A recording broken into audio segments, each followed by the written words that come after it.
Hi, thank you for joining this unique session about not PHP.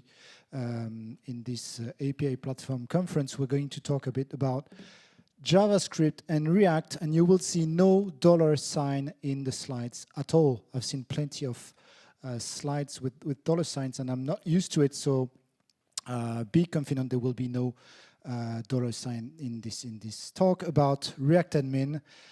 And even if you don't understand everything I'll talk about, at least you'll have a glimpse of Reactadmin's possibilities. My name is François Zaninotto.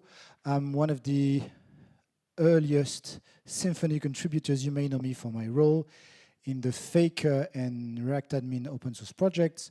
I created a company called Marmelab, which is a pun in French, but it doesn't sound that good in English, unfortunately. Anyway, it's super cool. You should definitely join us. Let's start with the question some of you may be wondering about. Why should you use Reactadmin instead of, for instance, Easy Admin Bundle?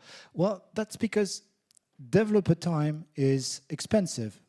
Customer requirements are huge, and users want control over their product too. So a good admin generator should allow developers to build custom apps in no time, but not only CRUD apps. It should adopt a UX-first approach and let end users tweak the tool themselves rather than paying a developer to do so. And Reactadmin, in my opinion, is this dream admin. It provides low-code primitives to let developers build B2B apps with React. It also provides the graphical tools to let end users tweak this app themselves. Yeah, that's right. End users have access to a page configuration mode where they can change their admin without any intervention from developers.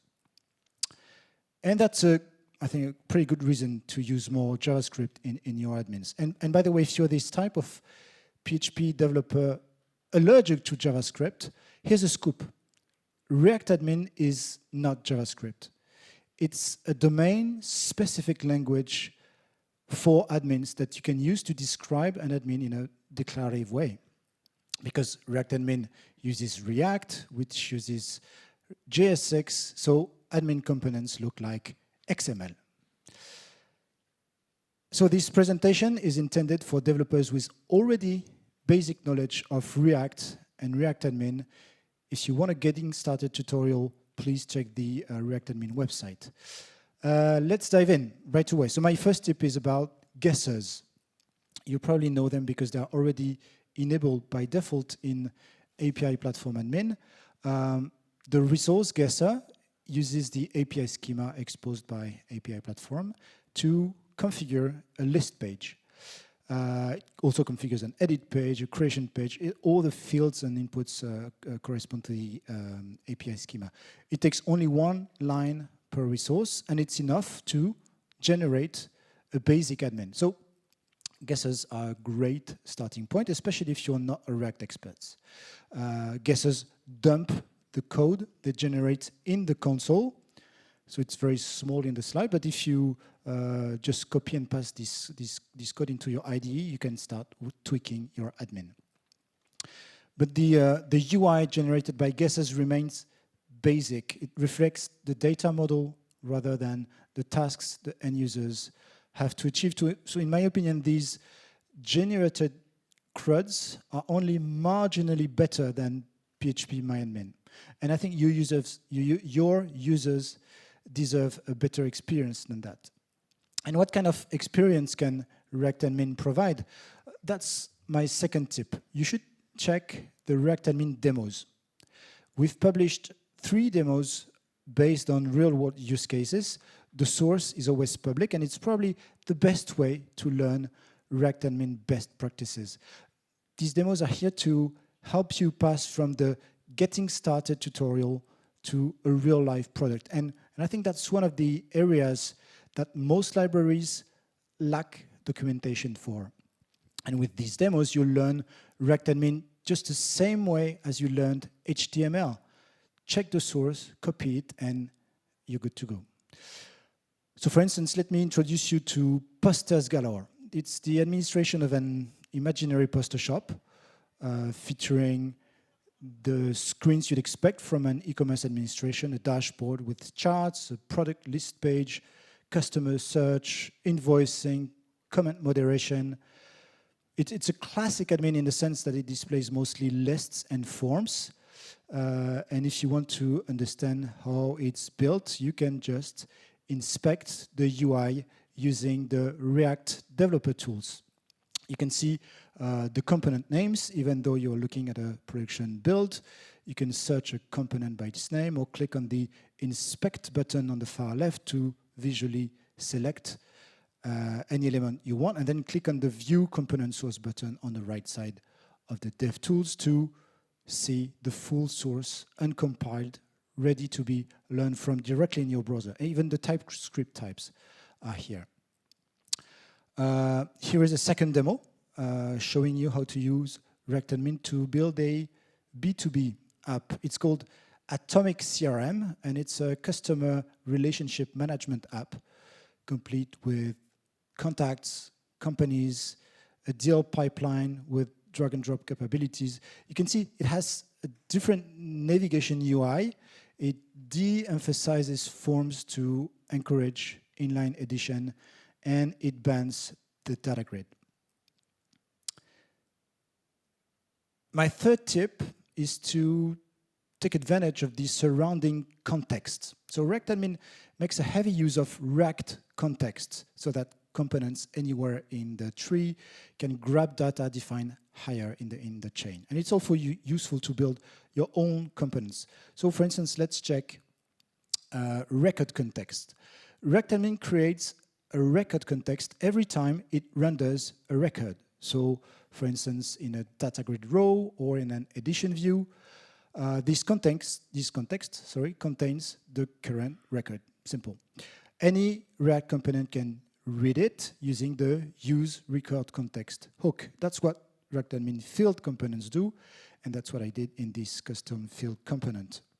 And just like record context, Reactadmin defines a list context. Everywhere it is supposed to display a list. In this example, I want to display a list of tasks to do for a particular contact in the CRM app, and in the contact aside, I use a reference many field which fetches the tasks and puts them in a list context. So to display the tasks in a custom iterator, I can just use the list context hook. And the list context contains not only the data, the IDs and the records, but also all the list parameters like the sort order, the filters, the pagination, and the callbacks to update them. And in the following example, I want to display a button in the contact list to allow users to change the sort, field, and order. Using the list context, I can grab this sort, order, and set sort callback with use list context, and I just have to send them in the handle change sort callback when the user selects a different sort field. So there are many other contexts in Reactadmin. Unfortunately, these contexts are not publicly documented yet, but if reading the documentation was enough to make you a Reactadmin Grandmaster, you wouldn't need to come to my talk, right? So in addition to React context, which are local, Reactadmin keeps a global state for the entire app using Redux. Some of the app state is only exposed via Redux, so to become a Grandmaster, you'll have to understand the Reactadmin Redux store structure. I can't really walk you through the entire store because the text in this slide is too small, but you can explore it using the React Dev tools. I recommend that you do, and you'll learn that this global store, this global state, it stores all the records already fetched from the API, the list state, so that users coming back to a list can find it just the way they left it, a cache of custom queries, a global loading state, the relationship between all records, all that is stored locally, and finally, under the UI key at the bottom, the store contains the, is the sidebar open? Are we in optimistic mode? What is the view version? What is this view version, by the way? It's just an integer that Reactadmin increases each time the user or component decides to trigger a refresh of the page. And the way it works is that Reactadmin page components use this version variable as key. And the key prop is a bit special in React. When the key changes, React recreates a new component instead of updating it. And it reruns the on-mount logic. And since data fetching usually occurs during mounts, this forces the entire element tree to refetch the data from the API. You can also trigger your own refresh using another hook called useRefresh. Under the hood, this hook dispatches a Redux action which increments the version. And in general, Reactadmin exposes custom hooks to avoid exposing the Redux store, because for us, Redux is more an implementation detail. But in some rare cases, you'll need to interact with the Redux store directly. You will need to aggregate data from several API endpoints in your admins. And for instance, displaying both a book and its author. The reference fields will help you a lot in these cases. They are probably the Reactadmin feature that I use the most. In this example, I'm rendering a company page, and this company has a sales attached to it. Via a foreign key, the company record has a sales ID. And to fetch and render the related cells, I'm using a reference field. It offers a declarative way to fetch data related by a many-to-one relationship. It manages the loading state. It delegates rendering to a child component. And reference fields like this one work everywhere there is a record context, for instance, in an aside, as in this example. The same goes for one-to-many relationships.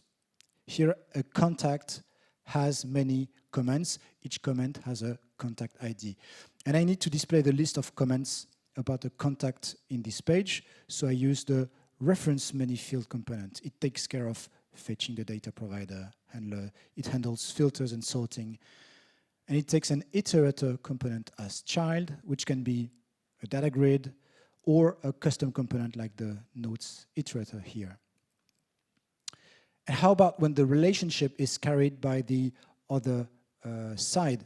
Here, a contact has many tags. Each contact record contains an array of tag IDs in the tags field. So to display the list of tags, I'm using a reference array field this time. And Reactadmin has reference fields for every type of relationship, even many-to-many relationships, but that's part of the enterprise version, which I'll talk about later. Each time you have to show data related to another record, think about reference fields. And each time you have to edit data related to another record, think about reference inputs. And Reactadmin has many smart form components to let users modify relationships, from multi-select double lists to an autocomplete many input. So you won't let your users down to edit complex relationships. Reference fields and reference inputs are one of the key features of Reactadmin, and they're flexible, they're secure, they're easy to use. You should use them a lot. You will also probably want to call your API directly in your own components. You could use fetch for that, because this is JavaScript, but Reactadmin offers a better way. The data provider hooks. In fact, they are the heart of Reactadmin, so you better know them well. Let's start with the useGetOne hook. It's designed to fetch a single record using its type and primary key, and it calls the data provider getOne method. Here I define an author field to render a book author, and I could have done that with a reference field, but I did it by hand for the example. It calls the useGetOne hook, taking the record type and primary key as parameter. But the trouble is that I'm using this field in a data grid. So there is a risk that this page will call get one user once for every row. And in the process, I might DDoS my own API. But you should not worry about that because Reactadmin actually aggregates and deduplicates the get one calls to make one single get many request. It's completely transparent for front-end developers, and it helps to think about isolated components. Reactadmin does the work to minimize requests. Just a side note, if you want this to work with API platform, your schema needs to define a filter on the ID field. And lastly, the useGetOne hook handles the loading state so you can skip rendering the author field component while you're fetching the API. And in the previous example, I used the loaded variable from the useGetOne hook. This hook also returns a loading variable. Both these variables represent the request state, but there is an important nuance. Loading is true on mount and false when the response arrives. For loaded, it's the opposite, except if the query was already fetched in the past, in which case loaded is always true. So in general, you should use the loaded state. If it's true, you know you have data to render, either data from a previous request or fresh data just arrived from the API. useGetOne is one of 4 query hooks for getting data out of the data provider. They cover all the read queries you can do to a usual API. As for write queries, Reactadmin has what we call mutation hooks. They call the data provider not when a component mounts, but when a specific callback function is called. useUpdate is such a mutation hook. I used it in this button to increase the likes on a post. useUpdate returns an array. The first element is the mutation callback, here the update function, which I call in the click handler. useUpdate also returns the request state, so I can use the loading state to disable the button while the request is processed, and the error state to display an error message if the update failed. Reactadmin offers 5 mutation hooks for creation, update, and deletion. They're all working on the same principle as useUpdate. They return a function that you can call in an event handler to actually trigger the mutation. In the previous example, the user sees no confirmation that their action was properly handled. So we need to improve the UX a bit. The onSuccess callback, which can pass as a parameter to useUpdate, is the right place to notify the user of the outcome. And Reactadmin proposes a useNotify hook to leverage the material design notification system, which they call a snack bar. But there may be a better way to let the user know that their action was successful. Why not simply increase the number of likes after a click? Well, it turns out that useUpdate expects as a parameter both the diff and the current record. So Reactadmin can compute the new record locally even before the server has acknowledged the mutation. And actually, you can benefit from this optimistic mutation just by passing a mutation mode option in the useUpdate call. The effect is that this mutation is instantaneous from the user's point of view. No need to disable the button while waiting for the response. No need to show a notification on success. If the update succeeds, then the response with the updated post will just render nothing because it's already updated in the UI. I think it's the best user experience for these Ajax calls because it avoids spinners altogether. And if you combine optimistic mutations with a notification on success, you can even provide an undo feature, which is great in admins. Reactadmin data provider hooks have built-in undo support thanks to mutation mode equals undoable. I tend to use these mutations a lot. They speed up user tasks by removing confirmation dialogues, and they are more in line with usual user workflows. The data provider query hooks like useGetOne, they call your API when the component mounts, but if you want to make a query dependent on another one, for instance, to query first a list of posts and then the categories for these posts, the second query should not start before you get the results for the first one. And you can use the enabled flag option to force the query to wait for the first one to return. And one more candy from the data provider hooks. Each query hook returns a refetch method, which you can call to force the query to run again. This helps refreshing the page more granularly than with the use refresh hook, which refresh the entire page. Let's see an example usage. In this list of news, I display the 10 latest news from the API, each with its own delete inline button. And when the user clicks on the delete button, this calls data provider.delete, and the list now has only 9 elements in it. And to fix that, in the success callback of the delete query, I call the refetch callback of the useGetList query. And the result is that the list now has 10 elements again. All in all, the data provider hooks offer a developer experience on par with the best-in-class data fetching libraries like React Query or SWR, plus the benefit of knowing your data model. And while we're talking about the data provider, let's talk about handling non-REST calls, because, for instance, your API may expose a subscribe route to allow user to subscribe to a newsletter, for instance. And using one of the available data provider methods like create or update doesn't really make sense for that route. The solution is to add a custom method to your data provider. So you can use the use data provider hook later to call it, which I did in this example where I created a subscribe method, and in the subscribe button below, I called this method via the use data provider hook.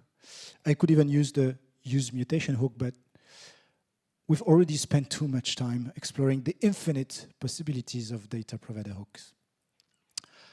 Mastering the data provider is probably what makes the difference between maintainable and non-maintainable Reactadmin code. The more code you put in this data provider, the better. Think of it as the model layer of your front-end MVC architecture. And I realized I'm probably sending you too much information in too little time, so we probably need to make a little pause. It's a great opportunity for me to mention another product the Reactadmin authors are working on. Greenframe.io is a free service that answers this simple question: how much CO2 does a visit to my website emit? Because, you know, the digital sector is responsible for 4% of the worldwide carbon emissions, and it's growing 8% per year.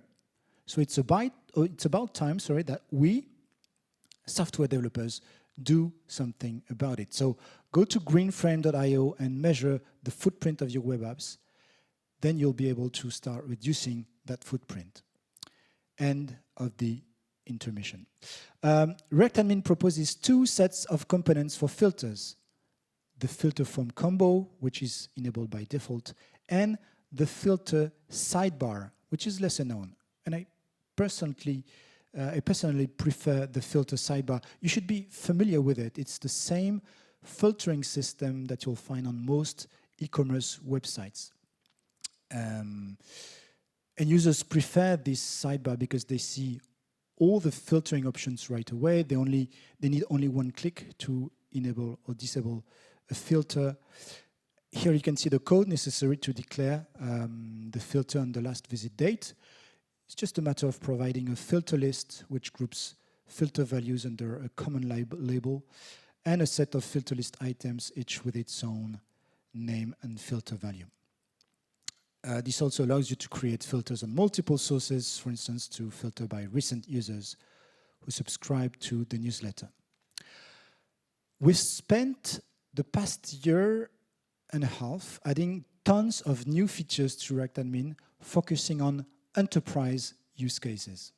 And we've packaged them into additional modules and made them available in Reactadmin Enterprise Edition, which is a paid layer on top of the open source core. These enterprise modules address role-based access control, many-to-many relationships, real-time communications, complex form layouts, audit log, full site search, tree structures, and more.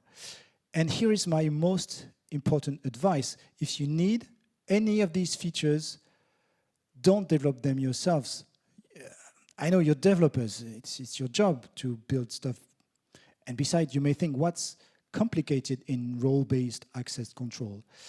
Well, enterprise features are often way more complex than we think. At first, we know this because we have developed them for real customers, and there's always these small requirements that makes everything so much more complex. In role-based access control, for instance, enterprise customers need fine-grained permissions to allow access to certain resources, actions, fields, and yeah, they also need to deny access in some cases, and that complexifies everything. Another good reason to use the enterprise modules is that you'll have, if you have a problem with them, you'll have someone on call ready to help you, as we also provide support. To get assistance from a Reactadmin expert, you just need to subscribe to the Enterprise Edition. And finally, because we have more than 100 customers, there is a good chance that all your requirements are already covered and tested by the other customers. So these modules are stabled and full-featured, like this OmniSearch module that allows users to look for anything in an admin. And besides, by subscribing to the commercial edition, you also help us make our investment in open source sustainable. About 6 months ago, the Material UI team published a new data grid component. It's smarter than the original table component, and it can be used as an alternative to Reactadmin's data grid component. What's the difference between the two data grids? Mostly the user interface for filters, which uses column headers to select filters, and the fact that it allows to edit records right in the table a la Excel.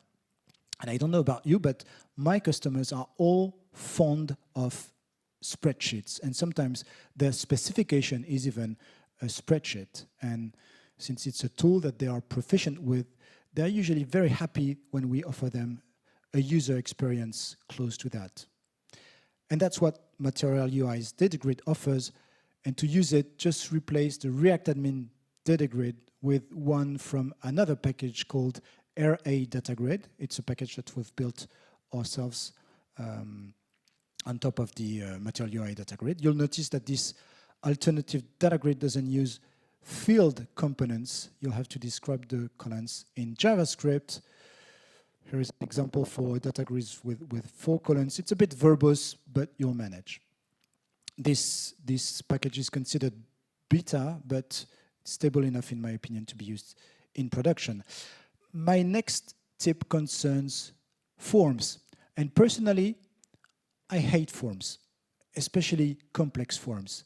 But sometimes we have no choice, and we have to comply with what customers ask for. In these cases, you'll probably want full control over the lower level form object. And Reactadmin uses a third-party library for that called React Final Form. And it works like that. It uses a component called field that connects an input with the form data, handling the input state and change callback for you. If you want to bind final form with one of Material UI's input components, you need to use the hook version of these field components called useField. It takes a name as an input and returns props that you can pass to the input component like value or onChange, as well as metadata concerning validation. Another React final form hook that I use regularly is useFormState. It allows me to change the form based on the current values. For instance, to link two inputs. In this example, the order edit component defined at the bottom shows a country and a city selector. Once the user selects a country, the city input changes the available choices to show only the cities of the selected country. And the logic for that choice lies in the city input component. Using the useFormState hook, the input filters the city choices based on the country value in a reactive way. There is a lot more in React final form that becomes immensely useful as soon as you need to write complex forms like subscriptions, spies, calculated fields. I can only encourage you to dig into the React final form documentation. If you need to customize the look and feel of a Reactadmin component, you can probably do it all in CSS using the Material UI CSS and JS layer. For instance, in the data grid component, we style each row with the row class. So if you want to override that class, for instance, in this post list, I use the Material UI's makeStyles function to create a custom useStyles hook. And then I overrode the classes prop of the data grid component by passing my row class. And in every Reactadmin component, we use class names for styling parts of the UI. But how can you know which class you can override for a given component? That's where the Reactadmin documentation comes in handy. For each component, you'll find a CSS API section that lists these available CSS classes.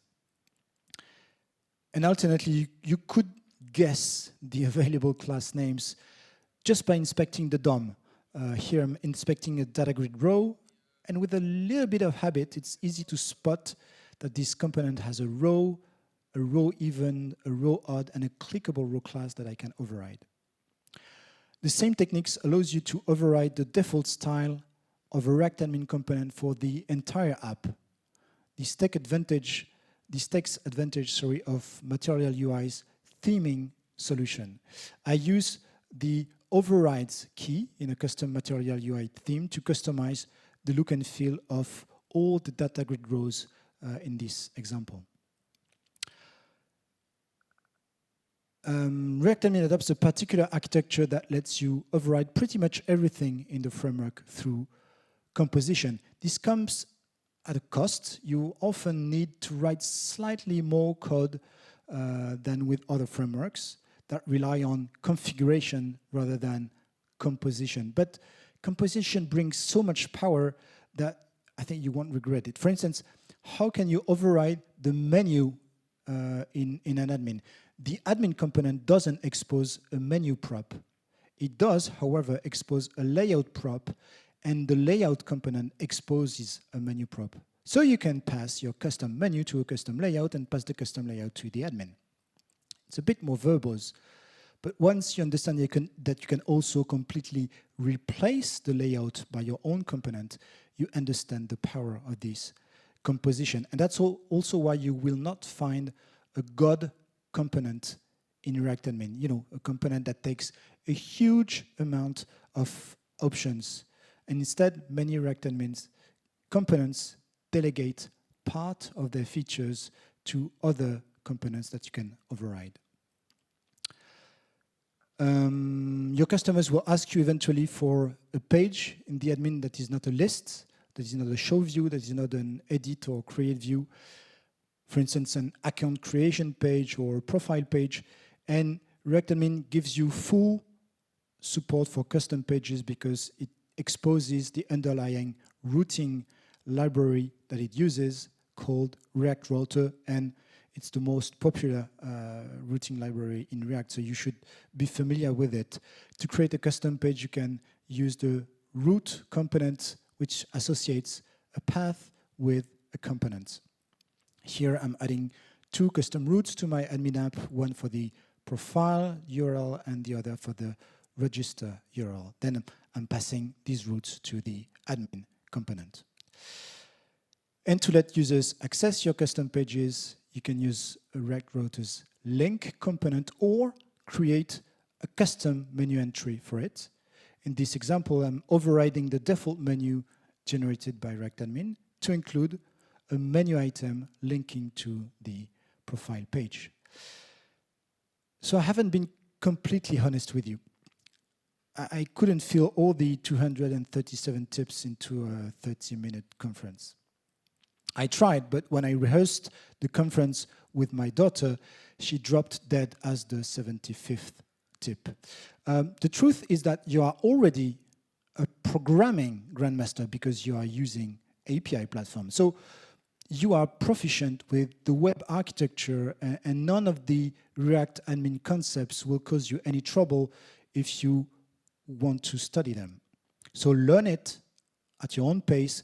Use Reactadmin for all kinds of projects, and you will eventually build spectacular web apps in no time with great pleasure, and your users will love them too. And I know that because Reactadmin has been a joy to make and use for the past 4 years, so I hope you'll appreciate it as much as I did. Thank you very much.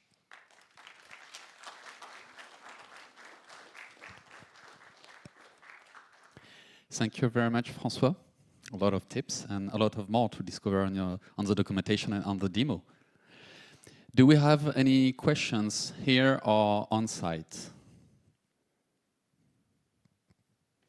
Online, maybe? A question from Mathieu. Is it good enough to use React context only? Redux will add another dependency on the project. It seemed to be the preferred way to manage stores for React. So there's a debate in the React community as to which state solution people should use. My personal take on the subject is that it depends on what you're trying to do. If you're trying to store a global state, then Redux is super optimized, way faster than React's context solution, because it doesn't use the context solution, and Redux allows to, they say, bail out of updates when only part of the state changes. So Redux is really optimized for entire app states. That's why we still use it, for instance, for the loading indicator, which is global to the entire app, but can be triggered from anywhere, or for components that need to be linked to a high level. If React publishes a way to subscribe to part of a context, so that a component can avoid re-rendering when the context changes, but not the part the component is interested about, then Redux won't be necessary anymore. There is a pull request currently in the React repository. It may happen for React 18. I'm really not sure yet because this PR has been open for over a year. And if that's the case, then maybe we'll say bye-bye to Redux, but the time hasn't come yet. Thank you. Maybe time for one last question. Online? Is there some spoil about integrating the upcoming React 18, not already released, about transition and lazy support? I don't have any spoil to share. We haven't started integrating the new version of React 18, mostly because Reactadmin is a library on top of other libraries. It's mostly a glue, even if it's a big glue, on top of Redux, Final Form, Material UI, React Router. And we will need for these libraries to upgrade to React 18 to be able ourselves to upgrade to React 18. And they are far from it currently. So I think we won't use the new features from React 18 for the next 6 months at least. Thank you very much, François. Thank you very much.